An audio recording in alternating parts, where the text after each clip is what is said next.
నమస్తే. ఏపీ మాజీ CM YCP అధినేత జగన్మోహన్ రెడ్డి ఈరోజు హైదరాబాద్కు వచ్చారు. జగన్మోహన్ రెడ్డి హైదరాబాద్కు రావడం కొత్తేం కాదు, కానీ చాలా సుదీర్ఘ కాలం తర్వాత ఆయన కోర్టులో విచారణకు హాజరు కాబోతున్నారు. 2020 జనవరి తర్వాత సిబిఐ విచారణకు కోర్టుకు జగన్మోహన్ రెడ్డి వెళ్లడం ఇదే తొలిసారి. దాదాపు 6 ఏళ్ల తర్వాత ఆయన కోర్టుకు వెళ్తున్నారు. గతంలో ముఖ్యమంత్రిగా ఉన్న సమయంలో తాను ముఖ్యమంత్రిగా ఉన్నాను, కోర్టుకు హాజరు కావడం వల్ల ప్రజాధనం దుర్వినియోగం అవుతుంది, ప్రజలందరికీ కన్వీనియంట్గా ఉండదు అంటూ జగన్మోహన్ రెడ్డి చేసిన విజ్ఞప్తిని కోర్టు అంగీకరించి ముఖ్యమంత్రిగా ఉన్న సమయంలో వ్యక్తిగత హాజరు నుంచి ఆయనకి మినహాయింపునిచ్చింది. తాజాగా కూడా మరోసారి జగన్మోహన్ రెడ్డి అదే విషయాన్ని కోర్టు దృష్టికి తీసుకెళ్లారు. తాను పదే పదే కోర్టుకు రావడం ద్వారా రకరకాల ఇబ్బందులు వస్తాయనే విషయాన్ని కోర్టు దృష్టికి తీసుకెళ్లారు. వ్యక్తిగత హాజరు నుంచి మినహాయింపు ఇవ్వండి అనే విషయాన్ని కూడా కోర్టు దృష్టికి తీసుకెళ్లారు. అవసరమైతే ఆన్లైన్లో తాను విచారణకి హాజరవుతాననే విషయాన్ని చెప్పారు. కానీ కోర్టుకు సిబిఐ వ్యక్తిగతంగా జగన్మోహన్ రెడ్డి విచారణకు హాజరు కావాల్సిందేనని కోర్టు ముందు సిబిఐ ఆర్గ్యూ చేసిన నేపథ్యంలో కోర్టు కూడా ఈ నెల 21లోగా సిబిఐ విచారణకు వ్యక్తిగతంగా హాజరు కావాలి అంటూ జగన్మోహన్ రెడ్డిని కోరింది. ఈ నేపథ్యంలోనే జగన్మోహన్ రెడ్డి రేపు 21 ఒకరోజు ముందుగానే కోర్టుకు విచారణకు హాజరయ్యారు. ఆయన విజయవాడ నుంచి హైదరాబాద్ బయలుదేరి వచ్చారు. హైదరాబాద్ బేగంపేట ఎయిర్పోర్ట్లో దిగారు. అక్కడ నుంచి కోర్టుకు బయలుదేరారు. జగన్మోహన్ రెడ్డి హైదరాబాద్కు వస్తున్నారు. జగన్మోహన్ రెడ్డి కోర్టుకు వెళ్తున్నారు. కోర్టుకు వెళ్ళడానికి సంబంధించి ఆయన బేగంపేట ఎయిర్పోర్ట్కు వస్తారనే సమాచారంతో చాలా పెద్ద ఎత్తున వైఎస్ జగన్మోహన్ రెడ్డి అభిమానులు, వైసీపీకి సంబంధించిన కార్యకర్తలు ఎయిర్పోర్ట్ పరిసరాల్లో మోహరించారు. దాదాపు 5 నుంచి 10,000 మంది కార్యకర్తలు బేగంపేట ఎయిర్పోర్ట్ దగ్గర కనపడ్డారు. ఉదయం 8 గంటల నుంచి జగన్మోహన్ రెడ్డి రాక కోసం అక్కడ ఎదురు చూస్తూ కనపడ్డారు. ఎయిర్పోర్ట్ దగ్గర నుంచి కోర్టుకు వెళ్లే మార్గం అంతా కూడా ఫ్లెక్సీలతో నింపేశారు. 2029లో మేమే మళ్ళీ అధికారంలోకి వస్తాం లాంటి ఫ్లెక్సీలు ఇక్కడ కనపడ్డాయి.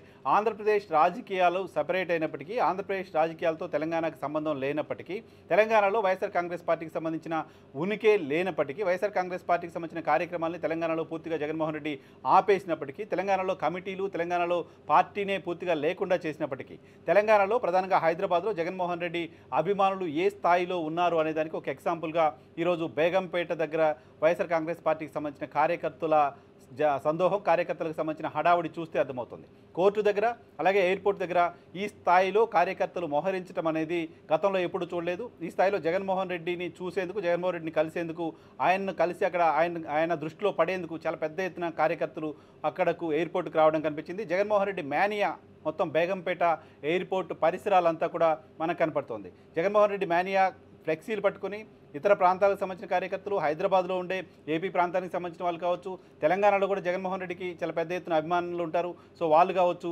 జగన్మోహన్ రెడ్డిని చూడడం కోసం ఎయిర్పోర్ట్కు తరలి రావడం కనిపించింది. అక్కడ కార్యకర్తలను, ఆయన అభిమానులని కంట్రోల్ చేయడం పోలీసులకు కష్టసాధ్యంగా మారిన వాతావరణం కనిపించింది. ఎయిర్పోర్ట్ నుంచి జగన్మోహన్ రెడ్డిని బయటికి తీసుకురావడానికి పోలీసులు నానా కష్టాలు పడాల్సి వచ్చింది. జగన్మోహన్ రెడ్డి కోసం ఉదయం 8 గంటల నుంచి వెయిట్ చేస్తూ ఉన్న అభిమానులు, కార్యకర్తలు జగన్మోహన్ రెడ్డి ఎయిర్పోర్ట్ నుంచి బయటికి రావడం ఆలస్యం అవడంతో లోపలికి తోసుకెళ్లేందుకు ప్రయత్నించారు. అక్కడ అభిమానులకు, పోలీసులకు మధ్య స్వల్ప వాగ్వాదం, తోపులాట కూడా చూశాం. సో ఆ స్థాయిలో బేగంపేట ఎయిర్పోర్టుని కార్యకర్తలు చుట్టుముట్టడం, కార్యకర్తలు జగన్మోహన్ రెడ్డి చూసేందుకు అక్కడికి రావడం అనేది మొదటిసారిగా చూస్తున్నాం. ఈ స్థాయిలో అక్కడ వైఎస్ఆర్ కాంగ్రెస్ పార్టీకి సంబంధించిన కార్యకర్తల మోహరింపు, వైఎస్ఆర్ కాంగ్రెస్ పార్టీకి సంబంధించిన బలం, వైఎస్ఆర్ కాంగ్రెస్ పార్టీకి సంబంధించిన యాక్టివిటీ తెలంగాణలో లేకపోయినప్పటికీ ఈ స్థాయిలో జగన్మోహన్ రెడ్డిని చూసేందుకు అక్కడ కార్యకర్తలు రావడం చూసి సర్వత్రా చర్చ జరుగుతోంది. దానిపైన హైదరాబాద్లో, తెలంగాణలో కూడా జగన్మోహన్ రెడ్డి రాజకీయాలు చేయాలని కోరుకునే వైఎస్ఆర్ కాంగ్రెస్ పార్టీకి సంబంధించిన నాయకులు, కార్యకర్తలు చాలామంది ఉంటారు. కానీ రాష్ట్రం విడిపోయాం, సమైక్య రాష్ట్రంగా ఉండాలనుకున్నాం, రాష్ట్రం విడిపోయాం, పక్క రాష్ట్రం రాజకీయాలతో ఇక మనకు సంబంధం లేదు అని 2014లో పోటీ చేసినప్పటికీ ఆ తర్వాత ఎన్నికల్లో పోటీ చేయకుండా వస్తున్నారు. వైఎస్ఆర్ కాంగ్రెస్ పార్టీ నుంచి గెలిచిన 3 ఎమ్మెల్యేలు, ఎంపీ ఆ తర్వాత టీఆర్ఎస్ పార్టీలో చేరారు. ఆయన మాత్రం ఇక్కడ రాజకీయాల్లో ఎప్పుడు పెద్దగా ఆసక్తి చూపించినట్టు, ఇక్కడ రాజకీయాల్లో ఇన్వాల్వ్ అయినట్టు కనపడదు. జగన్మోహన్ రెడ్డి కోర్టుకు వస్తున్నారనే కారణంతో ఆయన చూసేందుకు ఆంధ్రప్రదేశ్లో జగన్మోహన్ రెడ్డి ఎక్కడ పర్యటనలు చేసినా చూస్తూ ఉన్నాం. ఆంధ్రప్రదేశ్లో జగన్మోహన్ రెడ్డి ఏదైనా పెళ్లికి వెళ్ళినా, ఏదైనా పరామర్శకి వెళ్ళినా, ఇంటి నుంచి బయటకు వచ్చినా ఏ స్థాయిలో కార్యకర్తలు, అభిమానులు ఆయన చుట్టుముడతారో చూస్తున్నాం. రైతుల పరామర్శ కోసం గుంటూరు వెళ్ళినప్పుడు కానీ, పొదిల్లో పొగాకు రైతుల పరామర్శకు వెళ్ళినప్పుడు కానీ, చిత్తూరులో మామిడి రైతుల పరామర్శకు వెళ్ళినప్పుడు కానీ, రకరకాల పెళ్లి కార్యక్రమాలకు వెళ్ళినప్పుడు కానీ, ఇటీవల మెడికల్ కాలేజీల అంశానికి సంబంధించి నర్సీపట్నం వెళ్ళినప్పుడు కానీ పెద్ద ఎత్తున జనసందోహం జగన్మోహన్ రెడ్డిని చూసేందుకు ఎగబడడం చూసాం.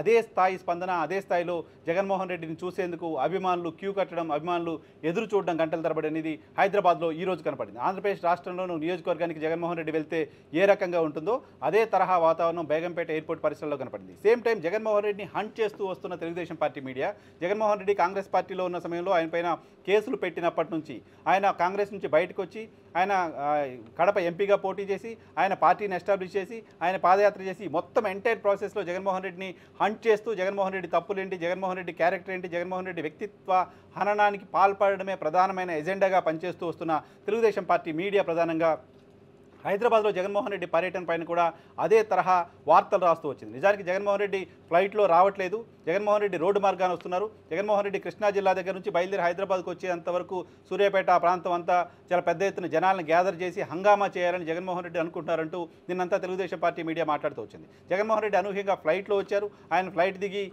ఎయిర్పోర్ట్ నుంచి నేరుగా కోర్టుకు వెళ్ళాలని నిర్ణయం తీసుకున్నారు. ఆ తర్వాత హైదరాబాద్లో అలజడి రేపేందుకు హైదరాబాద్లో పెద్ద ఎత్తున జనాలను గ్యాదర్ చేసేందుకు ప్రయత్నాలు చేస్తుందంటూ నిన్న సాయంత్రం నుంచే ఒక క్యాంపెయిన్ మొదలుపెట్టారు. సో క్యాంపెయిన్ మొదలుపెట్టడం ద్వారా వస్తున్న జనాలంతా జగన్మోహన్ రెడ్డి పైన అభిమానంతో రావట్లేదు, వాళ్ళకి బీరు బిర్యానీలు ఇచ్చో లేకపోతే డబ్బులు ఇచ్చో తీసుకొస్తున్నారు లాంటి ఒక క్యాంపెయిన్ చేసే ప్రయత్నం తెలుగుదేశం పార్టీ మీడియా చేస్తూ వచ్చింది. గతంలో ఆంధ్రప్రదేశ్లో సరే జగన్మోహన్ రెడ్డి వస్తున్నారంటే జనాలు గ్యాదర్ చేశారంటే ఎన్నికలు ఉన్న సమయం కాదు, ఏ నాయకుడు డబ్బులు ఖర్చు పెట్టి ట్రాన్స్పోర్ట్ ఇచ్చి కార్యకర్తలను తరలించే పరిస్థితి చాలా తక్కువగా ఉంటుంది. సో ఆంధ్రప్రదేశ్లో కనీసం అలా ఎవరైనా చేశారని అనుకోవడానికైనా అవకాశం ఉంటుంది. హైదరాబాద్లో తెలంగాణ ప్రాంతంలో ఇక్కడ జగన్మోహన్ రెడ్డి పర్యటనకు సంబంధించి ఎవరో డబ్బులు ఇచ్చి వెహికల్స్ పెట్టి ట్రాన్స్పోర్టేషన్ ఇచ్చి తరలించి ఇక్కడ జగన్మోహన్ రెడ్డికి జిందాబాద్లు కొట్టించే అవసరం ఎవరికి ఉంటుంది, ఎవరు ఆ ఇనిషియేటివ్ తీసుకుంటారు, ఎవరికి అవసరం ఉంటుంది అనేది తెలుగుదేశం పార్టీ మీడియా ఆన్సర్ చేయాల్సిన ప్రశ్న. దానికి ఆన్సర్ చేయట్లేదు. కానీ జగన్మోహన్ రెడ్డి హంగామా సృష్టించి కోర్టును బెదిరించి కోర్టుకు తప్పుడు సమాచారం ఇచ్చి కోర్టుకు ఒక ఇంప్రెషన్ కల్పించి తాను జైలుకి వస్తే ఇదే పరిస్థితి ఉంటుంది, ఇబ్బంది ఉంటుందని ఒక ఇంప్రెషన్ కల్పించడం ద్వారా కోర్టుకు వ్యక్తిగతంగా హాజరు కాకుండా మినహాయింపు పొందడానికి సంబంధించిన ప్రయత్నం జగన్మోహన్ రెడ్డి చేస్తున్నారు లాంటి వార్తల్ని ఉదయం నుంచి ప్రసారం చేస్తున్నారు. జగన్మోహన్ రెడ్డి వచ్చిన ఫ్లైట్ ఖర్చుల గురించి కూడా మాట్లాడుతుంది. జగన్మోహన్ రెడ్డి ఒక స్పెషల్ ఫ్లైట్లో వచ్చారు, లగ్జరీ ఫ్లైట్లో వచ్చారు. లగ్జరీ ఫ్లైట్ గంటకి 8 లక్షల రూపాయలు ఖర్చు పెట్టాల్సి వస్తుంది. ఇటువంటి వార్తలు ఉదయం నుంచి రాయడం చూస్తున్నారు. నిజానికి జగన్మోహన్ రెడ్డి బెంగళూరుకి విజయవాడకి ప్రయాణం చేస్తున్న సందర్భంగా సాధారణ ప్రయాణికుల్లాగా ఆయన ఫ్లైట్స్లో వెళ్తున్న సందర్భంగా అప్పుడు కూడా ఇదే రకమైన వార్తలు చూసాం. అప్పుడు ఇంకో రకమైన వార్తలు చూసాం. ఏంటి, ఆయన ముఖ్యమంత్రిగా ఉన్నప్పుడేమో విలాసవంతమైన ఫ్లైట్లో తిరిగారు, స్పెషల్ ఫ్లైట్లో తిరిగారు.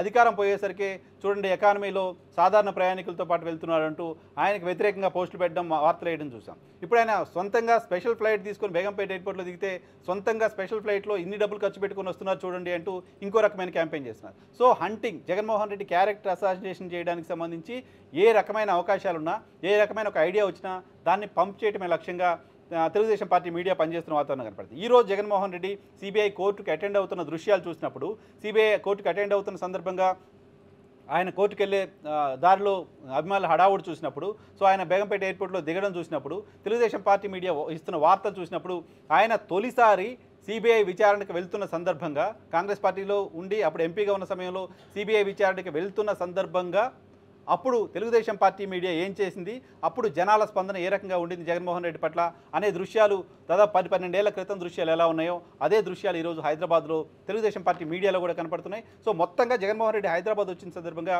జగన్ మేనియా హైదరాబాద్లో కనపడింది, బేగంపేట నుంచి సిబిఐ కోర్టు వరకు. సో కోర్టులో ఏం జరగబోతోంది, కోర్టు జగన్మోహన్ రెడ్డి చేసే అభ్యర్థనని వింటుందా లేదా, ఏం ప్రశ్నిస్తుంది, ఫర్దర్గా మళ్ళీ ఆయన రెగ్యులర్గా కోర్టుకు వచ్చే పరిస్థితి ఉంటుందా, వ్యక్తిగతంగా హాజరు కాలేను ఆన్లైన్లో అటెండ్ అవుతానంటూ జగన్మోహన్ రెడ్డి చెప్పిన మాటల్ని కోర్టు కన్సిడర్ చేస్తుందా, సిబిఐ దాని కౌంటర్గా ఏం వాదనలు చేస్తుంది అనేది కోర్టులో జరిగే వాదనలపైన ఆసక్తి ప్రస్తుతం నెలకొంది.